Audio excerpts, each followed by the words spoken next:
Mr. Verdi here. I'm just here to explain to you the assignment that's currently listed in your Schoology assignments section thing on the right. It's a pathology project, and what I'd like us to do is pick a disease or condition that we're curious about and focus on what causes the disease, its symptoms, how we diagnose it, possible treatments that physicians are using, and then how do we prevent it. Okay, so pick a disease and learn a whole lot about it. Okay, and I've listed kind of down here on the second page of this link, what are we going to be studying about it? Okay, so as we go through this, when you pick your disease, the things I'll be most curious about are what are the causes, what's the diagnosis, and what are the symptoms. Those are probably the three most important things we'll want to know, right? We've probably all done some Googling of symptoms of a disease that's on our mind right now, right? So symptoms might be the easiest thing for you to find. They'll be on WebMD. They'll be pretty clear.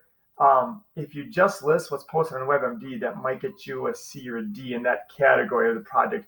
What I'd like you to do is explain the symptoms, describe them, rather than just list them, okay? And maybe there might be a lot of symptoms. Do you guys hear my daughter crying downstairs? I'm up in the attic, okay, and trying to ignore the tears of a child. But in the meantime, and there goes my phone. All right, we're going to have to work on all this. All right, but so I want to know, how do we diagnose it? Okay, meaning, so you might just say, oh, it's a blood test. Well, we can go deeper as high school juniors and seniors. All right, so I want to know, what are they looking for in the blood, right? So for diabetes, you might say, oh, they take a blood test. What I want to know is, what are they looking for in the blood test, right? For some diseases, it might be an antibody. For some, it might be a protein.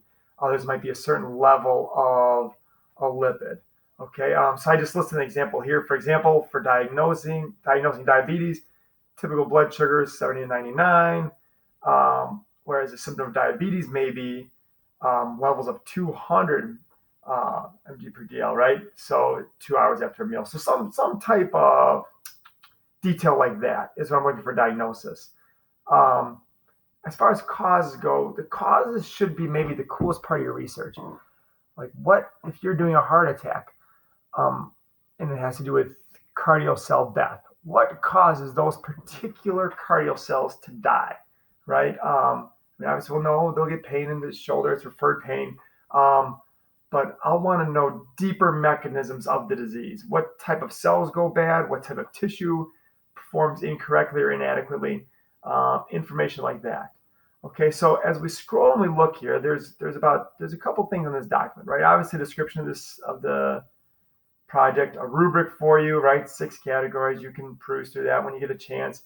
But then there is a link right here. This list of diseases. Okay, now I hope I didn't go away. Oh yeah, there I am. Okay, and here's the disease list. So I took a graduate pathology class a number of years ago now, man, oh man. But and basically, from the textbook, I basically listed about 300 diseases, and I organized them. I should say diseases or conditions or disorders.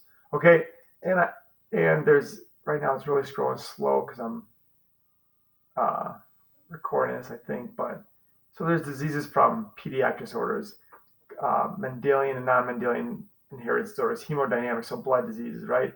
Vascular diseases. There's heart diseases, right? I mean, if you can't think of one, if you're not sure the name, obviously, I added some with SARS and MERS and COVID-19. If you're curious about it, and you want to learn more, maybe you're tired of hearing about it, you got to focus on something else. But it's up to you guys. All right. Obviously, we'll talk about this more.